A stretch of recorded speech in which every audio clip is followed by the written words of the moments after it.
पंच news में हूं आपके साथ अक्षय सिंह। हम बात करेंगे आरजेडी सुप्रीमो लालू प्रसाद यादव के लैंड फॉर जॉब स्कैम मामले में। लालू प्रसाद यादव और उनके परिवार पर अब शिकंजा लगातार कसता दिखाई दे रहा है। आज ईडी यानी कि प्रवर्तन निदेशालय ने दिल्ली से बिहार तक तकरीबन 15 ठिकानों पर छापेमार कार्रवाई को अंजाम दिया है। लालू प्रसाद यादव और उनके करीबियों के ठिकाने पर छापेमार कार्रवाई की गई है। लैंड फॉर जॉब स्कैम मामले में आरजेडी सुप्रीमो लालू प्रसाद यादव और उनके परिवार पर अब शिकंजा कसता दिखाई दे रहा है। आज ईडी ने इस मामले में दिल्ली से लेकर बिहार तक 15 जगहों पर छापेमार कार्रवाई को अंजाम दिया। ये छापे लालू यादव और उनके करीबियों के ठिकानों पर पड़े हैं, जबकि इससे पहले सीबीआई लालू प्रसाद यादव और उनकी पत्नी राबड़ी देवी से कई घंटों की पूछताछ कर चुकी। ईडी ने आज दिल्ली में फ्रेंड्स कॉलोनी में तेजस्वी यादव के घर पर भी रेड की।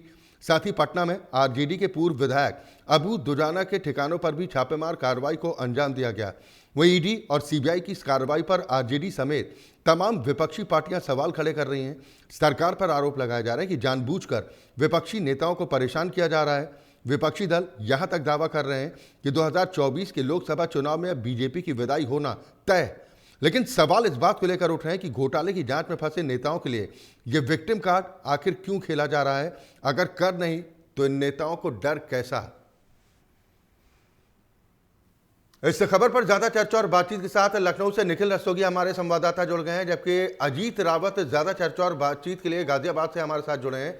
सबसे पहले निखिल, मैं आपके पास आऊंगा क्योंकि लगातार अब लालू एंड फैमिली पर शिकंजा कसता दिखाई दे रहा है। आज 15 ठिकानों पर दिल्ली से बिहार तक छापेमार कार्रवाई की गई है। कुछ अहम जानकारियां भी हाथ लगी है क्या? जी बिल्कुल, आपको बता दें 15 ठिकानों पर छापेमारी करी गई है। आरजेडी की पूर्व राबड़ी देवी से भी पूछताछ हुई है। 2 घंटे के पूछताछ करने के बाद अब तेजस्वी यादव से भी पूछताछ के लिए ईडी कर सकती है। वही बात करें पूर्व मुख्यमंत्री लालू प्रसाद यादव से भी पूछताछ कर सकती है ईडी, क्योंकि वही जब हमने आरजेडी के नेताओं से इस बारे में राजधानी लखनऊ में बात करी तो उन्होंने कहा कि ईडी जो है चुनाव आने से पहले पीछे पड़ जाती है। चाहे सीबीआई की बात हो, ईडी की, या कांग्रेस, या बात करें अन्य दलों की, तो पीछे पड़ जाती है। तो अब जो है ये जिस तरह हमारे पीछे पड़े, इनको मिलना कुछ नहीं है। ये पीछे चाहे जितना पड़े, हम किसी से डरने वाले नहीं है। लेकिन केंद्र सरकार पे लगातार विपक्षी दल निशाना साधते हुए नजर आ रहे हैं। जी चले, बिल्कुल। जो जानकारी अजीत रावत ने भेजी है कि गाजियाबाद में भी छापेमार कार्रवाई को अंजाम दिया गया है, आपके पास क्या इनपुट, क्या जानकारी अजीत? जी बिल्कुल अक्षय, मैं आपको बता दूं कि यहाँ 15 ठिकानों पे दिल्ली एनसीआर में तमाम दिल्ली एनसीआर के 15 ठिकानों पे जो है वो छापेमारी की है, जिसमें से एक गाजियाबाद में भी लगातार ईडी का जो छापा है वो सुबह से दल और प्रशासन के साथ, पूरे दल बल के साथ वहां पर सुबह से ये छापेमारी जो है वो जारी है। आपको बता दूं कि इसमें सबसे पहले और सबसे अहम सवाल ये है कि यहाँ पर गाजियाबाद में जिस तरीके से छापा लगने का कारण साफ साफ विपक्षी दलों की तरफ से ये आ रहा है कि आखिरकार यही एक समय क्यों है, क्योंकि चुनावी जिस तरीके से जैसे जैसे नजदीक आ रहे हैं और ठीक वैसे वैसे जो है बीजेपी अपना रंग दिखा रही है, या वो ईडी के रूप में कहा जाए या वो सीबीआई के रूप में कहा जाए, तो कहीं ना कहीं ये भी एक बड़ा सवाल उठता है। दूसरी तरफ आपको बता दूं कि लालू यादव की चौथी नंबर की बेटी है रागनी की शादी सन 2012 में हुई थी और उसके बाद गाजियाबाद में, राजनगर के गाजियाबाद में यहाँ स्थित एक कोठी में रहते हैं। राहुल की पत्नी है, जितेंद्र यादव के बेटे हैं राहुल यादव। जितेंद्र यादव जो है वो लालू यादव के समधी हैं। आपको बता दूं कि जब राबड़ी देवी से ईडी की जो पूछताछ हुई थी, उसमें पूछताछ में कुछ तथ्य जो थे वो सामने आए थे। साक्ष्य के आधार पर यहाँ पर ईडी का जो है वो छापा लगा है। आपको ये बता दूं कि जिस तरीके से ईडी का छापा यहाँ पे लगा है, तो साक्ष्यों के आधार पर यहाँ पर छापेमारी जो है वो हुई है। और आप साक्ष्यों के आधार पर जब ये सामने निकल कर रहा है कि कोई करीब 1 करोड़ का राबड़ी देवी के अकाउंट में ये ट्रांजैक्शन किया गया है। राहुल यादव के अकाउंट से ये जो अमाउंट है वो दिया गया है। और आपको बता दें इसके साथ साथ कि ये लालू यादव की चौथी बेटी है। सन 2012 में इनकी जो है वो इनके साथ शादी हुई थी और उसके बाद ये जितेंद्र यादव के बेटे हैं राहुल यादव। यहाँ पर लगातार जो ईडी का जो छापेमारी का जो कार्रवाई है वो लगातार देखने को मिल रहा है। और आपको बता दूं इससे तंग कसते हुए विपक्षी दल जो है वो सामने आ रहे हैं और साथ साथ अपनी जिस तरीके से 2024 के चुनाव को लेकर ये बहुत बड़ी बात यही कही जा रही है कि क्या ये ठीक समय है ईडी और सीबीआई के तमाम जो छापे लग रहे हैं ये कितना उचित और कितना उचित नहीं है, ये आम जनता के समक्ष है और आम जनता इसमें डिसाइड करेगी कि 2024 के चुनाव में किस तरीके की रणनीति जो है वो बीजेपी खेल रही है। बिल्कुल, दिल्ली मुंबई से लेकर पटना अगर बिहार तक की बात की जाए तो इन्फोर्समेंट डायरेक्टरेट के ताबड़तोड़ छापे पड़े हैं। लालू यादव और उनके करीबियों के ठिकानों पर यह कार्रवाई हुई है। जो जानकारी मिली कि दिल्ली में तेजस्वी यादव के घर फ्रेंड्स कॉलोनी में भी टीम छापामार कार्रवाई करने पहुंची है। वहां से कुछ अहम दस्तावेज मिल पाए? जी देखिए, जैसा कि आपको बताया कि यहाँ तथ्य जो है वो जुटा रही है ईडी, जो है फिलहाल अपनी ताबड़तोड़ कार्रवाई कर रही है, क्योंकि ईडी की जो पूछताछ हुई वहाँ पर ये सामने आया कुछ अमाउंट कई करोड़ का अमाउंट जो था वो लेन देन के आपस में जो लेन देन का ये भी तथ्य जो है वो सामने आया। तो यही बात करें कि जो ईडी है वो लगातार जो सबूत हैं वो इकट्ठे कर रही है और लगातार छापेमारी के दौरान जो तथ्य सामने आ रहे हैं उसको धीरे धीरे पेश कर रही है। आपको बता दूं कि जितने भी लालू यादव के संबंधी हैं, रिश्तेदार हैं, सभी ठिकानों पर जो है ईडी का छापा जो है वो लगातार ताबड़तोड़ चल रहा है। निखिल, मैं आपके पास आऊंगा क्योंकि जांच एजेंसियों के लगातार एक्टिव मोड में आने के बाद से तमाम विपक्षी पार्टियां आरजेडी समेत जांच एजेंसियों पर सवाल खड़े कर रही हैं और आरोप ये लगाया जा रहा है कि सरकार की तरफ से विपक्षी दलों के नेताओं को परेशान करने की कोशिश की जा रही है। लेकिन एक जो महत्वपूर्ण सवाल ये है कि जब कर नहीं तो डर काहे का? किस बात से डर रही है लालू एंड फैमिली? जी बिल्कुल, आपको बता दें नौकरी दिलाने को जांच चल रही है कि इसमें जहाँ नौकरी दिलाने के नाम के जहाँ हुआ है घोटाला, तो उस पर जो जांच चल रही है, वहीं अब चुनाव के पहले ईडी ने जिस तरह से यहाँ पे छापेमारी करी है, पूछताछ के लिए बुलाया है, जांच चल रही है, तो इन लोगों के मन में शंका बैठ गई है कि हमें भी गिरफ्तार कहीं ना कर लिया जाए। जिस तरह से दिल्ली से उप मुख्यमंत्री मनीष सिसोदिया को भी गिरफ्तार कर लिया गया है शराब घोटाले में, तो इस तरह से कई ऐसे मुद्दे हैं जिन पे कहीं ना कहीं विपक्षी दल को सता रहा है। बात करें तो जो ईडी की बात करें, ईडी ने पहले ही संबंध भेज दिया था कि हम आपसे पूछताछ करेंगे। तो वहीं विपक्षी दल की बात करें तो उन्होंने केंद्र पार्टी पर निशाना साधा है बीजेपी के ऊपर कि बीजेपी अपना जो है तोता खोल के हमको डराने की कोशिश कर रही है। जेडीयू से जब इस विषय में बात करी, क्योंकि जेडीयू से बीजेपी का पहले गठबंधन था, अब गठबंधन आरजेडी से, तो जेडीयू ने भी कहा कि जिस तरह से हमने गठबंधन तोड़ा है बीजेपी से, तो बीजेपी अपने आप को अपना पाला में खींचने के लिए ऐसी हरकत कर रही है। जी नहीं निखिल, जो आपने बात कही कि चुनावी बेला में इस तरह की कार्रवाइयां तेज हो जाती हैं, आरोप विपक्षी दलों की तरफ से लगाए जा रहे हैं, लेकिन हिंदुस्तान की राजनीति का तो मिजाज ही ऐसा है ना, हर साल यहाँ पर कहीं ना कहीं किसी ना किसी स्टेट में कोई ना कोई चुनाव चलते रहते हैं। ये कहकर पल्ला झाड़ा जा सकता है क्या जांच एजेंसियों की कार्रवाई पर? और दूसरा, क्या विक्टिम कार्ड खेलने से बचाव हो जाएगा? ऐसा क्यों लगता है?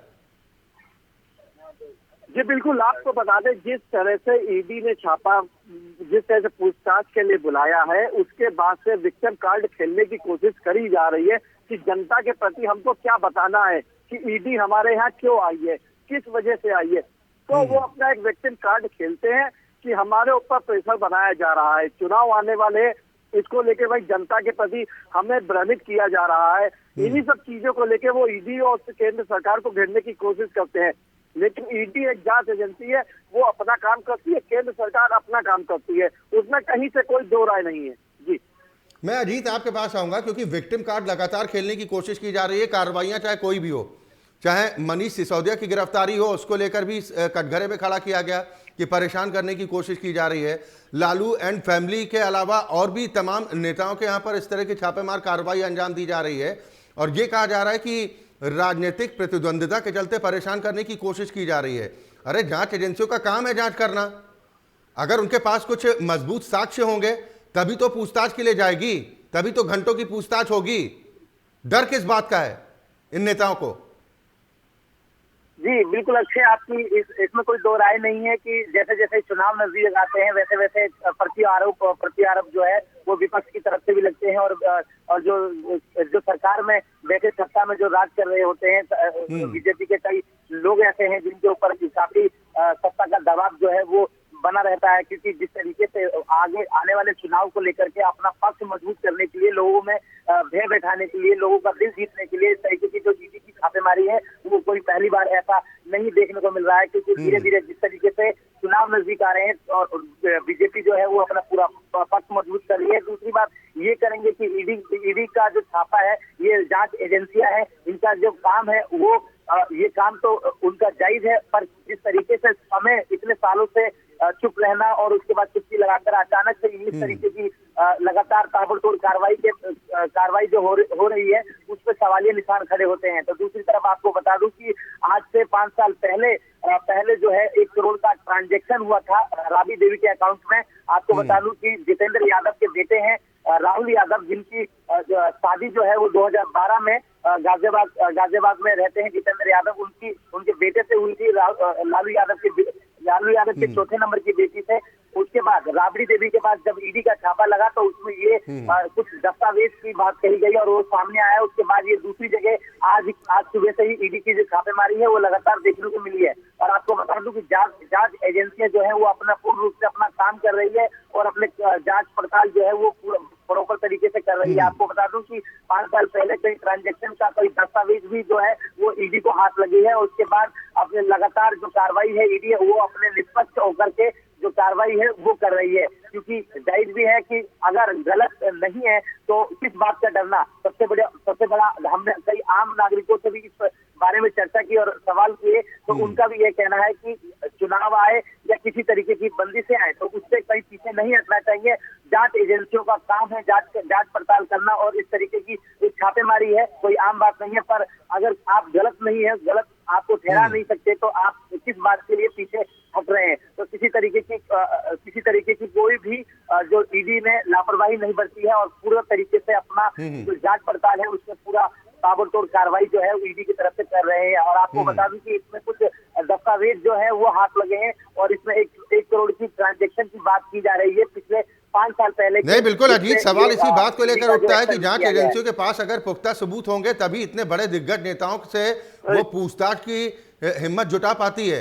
लालू यादव कोई छोटे मोटे नेता नहीं है, बिहार के कई बार मुख्यमंत्री रह चुके हैं। राबड़ी देवी कोई छोटी मोटी नेता नहीं है, राज्य की बागडोर संभाल चुकी हैं। यानी जब कार्रवाई होती है तब बेचैनी बढ़ जाती है, अपनी ही जांच एजेंसियों पर सवाल खड़े कर दिए जाते हैं। तो प्रश्न तो इस बात को लेकर उठेगा ना कि एक तरफ आप जीरो टॉलरेंस की नीति की बात करते हैं भ्रष्टाचार पर, दूसरी तरफ जब छापेमार कार्रवाई होती है तब आप विक्टिम कार्ड प्ले करने लगते हैं कि हमारे साथ तो नाइंसाफी हो रही है। जी बिल्कुल, आपको मैं बता दूं कि कटघरे में जब ये खड़े हो जाते हैं लालू यादव का पूरा परिवार जो है किस तरीके से चाचा में तकरार जो चलती है उसके बाद फिर मिल जाते हैं, उसके बाद फिर से तकरार की स्थिति जो है वो उत्पन्न हो जाती है। क्योंकि नीतीश कुमार में भी कहीं ना कहीं दबाव बन रहा है तो उनकी तरफ से भी ये कहा जा रहा है कि अलग होने की बात कही जा रही है। तो ये कोई एक बड़ी बात है कि इस तरीके से जो बिहार की राजनीति में जो उछाल देखने को मिला है तो ये सबसे बड़ा सवाल है कि इस तरीके से जो पार्टी है जो चाचा की और तेजस्वी यादव की जिस तरीके से गठबंधन की सरकार जो है वो कितने दिन चलने वाली है, ये सबसे बड़ा सवाल है कि उनमें जो मेल जोल है किस तरीके से कार्रवाई करके आपस में जो सहमति है, जो डिसीजन है वो नहीं ले पा रहे हैं। तो किसी से ये भी नहीं कह सकते कि इसमें कोई दो राय नहीं है कि आपसी जो सहमति है वो फिलहाल बिहार की राजनीति में देखने को नहीं मिल रही है, जिसका खामियाजा जो है वो यहाँ भुगतना पड़ रहा है। ठीक है निखिल, जिस वक्त चारा घोटाले के आरोप लगे थे लालू प्रसाद यादव पर, उस वक्त भी खूब हाय तौबा मचाई गई थी और ये कहा गया था कि उन्हें झूठे मामले में फंसाने की कोशिश की जा रही है। लेकिन वही चारा घोटाला जो न सिर्फ जिसमें लालू प्रसाद यादव दोषी साबित हुए, सजा का ऐलान भी हुआ।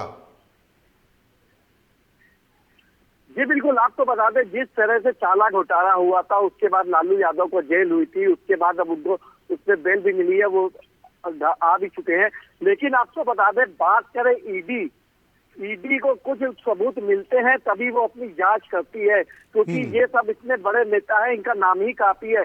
चाहे तेजस्वी यादव की बात ले ले या लालू यादव की बात ले ले, राबड़ी देवी की बात ले ले, इन सब पे मकड़े के जाल में हाथ डालने से पहले पूरे सबूत इकट्ठा कर लेते हैं तभी हाथ डालते हैं। यानी ईडी के बाद कुछ ना कुछ इनपुट होगा तभी उन्होंने पूछताछ की है। इसलिए इसमें कोई दो राय नहीं है कि केंद्र सरकार या ईडी को सामने लाने की जरूरत नहीं है। ईडी ने अपना काम किया, वो अपना काम कर रही है। केंद्र सरकार को नहीं केवल निखिल, केंद्रीय सवाल इस बात को पुलिस लेकर भी उठेगा ना कि अगर जांच एजेंसियों पर भरोसा नहीं है, इन राजनीतिक दलों को उन्हें लगता है कि अनर्गल उन्हें झूठे आरोपों में फंसाने की साजिश रची जा रही है, न्यायालय है, आप कोर्ट का दरवाजा खटखटा सकते हैं। अगर आपके पास कुछ इस तरह के तथ्य हों, अदालत क्यों नहीं जाते हैं? जी बिल्कुल, आपको बता दें, देश की सर्वोच्च न्यायालय सुप्रीम कोर्ट में भी आप जा सकते हैं अगर आपको लगता है कि उनके पास कुछ हमारे खिलाफ जबरन कार्रवाई कर रहे हैं।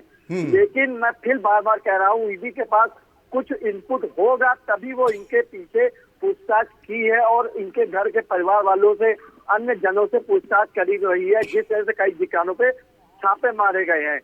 तो इसमें कोई वो नहीं, केंद्र बस आने वाले चुनाव को लेकर केंद्र सरकार को साधने की कोशिश करी जा रही है। जी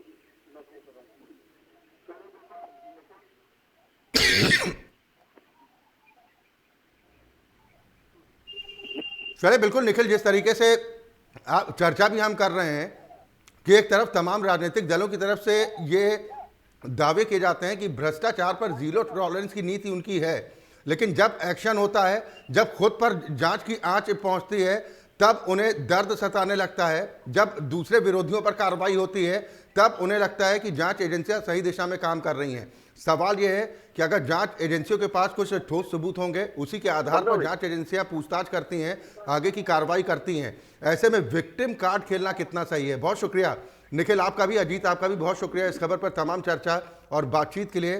तो ईडी का बड़ा एक्शन लगातार जारी है। दिल्ली, मुंबई समेत बिहार में भी कई ठिकानों पर छापेमार कार्रवाई को अंजाम दिया गया है। ईडी यानी कि प्रवर्तन निदेशालय की तरफ से 15 ठिकानों पर कार्रवाई की गई और माना जा रहा है कि कुछ अहम दस्तावेज भी छापेमार कार्रवाई के दौरान ईडी के हाथ लगे।